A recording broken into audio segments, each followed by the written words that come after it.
You're listening to short inspirations from Ralph. What's going on with artificial intelligence? Part 3.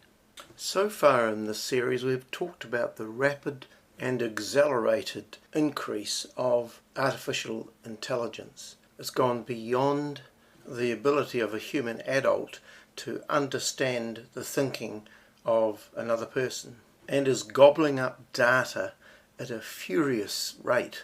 Not only because it's been trained by humans, but AI systems are training themselves. There is now widespread concern about artificial intelligence getting out of control. Prominent amongst those concerns is the arms race, for example. So what does Scripture, what does the Bible say about this phenomenon?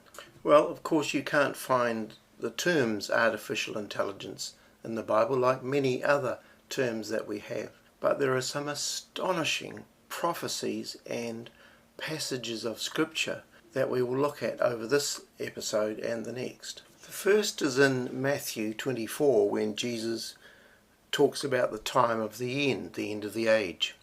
And it's in response to the disciples' question, what will be the sign of your coming? When will be the end of the age? And the very first thing that Jesus says is, take heed that no one deceives you. For many will come in my name, saying, I am the Christ, and will deceive many. And what we know about AI is that it has no morals or values, but at the same time it has the answers. But it's a human construct. It comes from man. It's man answering a myriad of questions that is coming its way. How do I construct an explosive? How can I take revenge on someone? All sorts of questions on sexuality, on drug use, on all sorts of human behaviour. And it pretends that it has the answer. So AI does not serve people like it seems to. It leads people. It's like it's heading to that statement, I am the way, the truth and the life. And it's not. Don't be deceived, Jesus said. And in verse 11 he says, then many false prophets will rise up and deceive many. The word prophet here means a pretended foreteller or a religious impostor. Artificial intelligence, and hear me well, has an increasing ability to predict, to tell the future. Could it be that AI is also entering the realm of prophecy? And this is what Jesus was possibly warning us about. And so in this discourse in Matthew 24, Jesus talks about wars and rumours of wars and kingdoms and nations rising against each other, famines, pestilences, earthquakes, etc. And then in verse 10 it says this, and then many will be offended and will betray one another and will hate one another.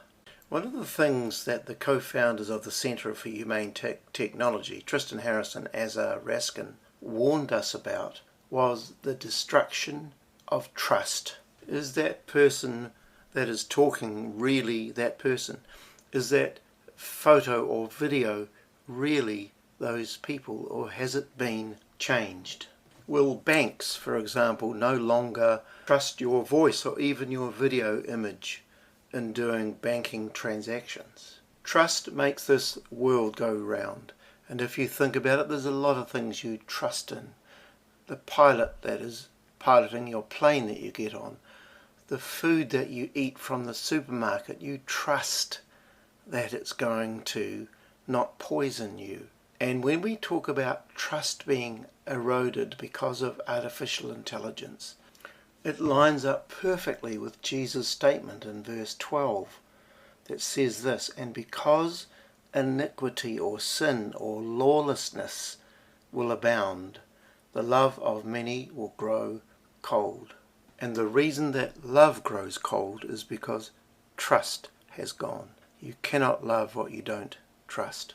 We will be living in a world of increasing counterfeit relationships.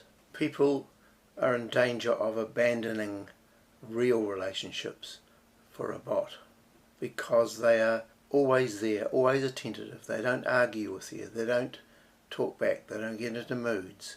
And of course the deception can be very great.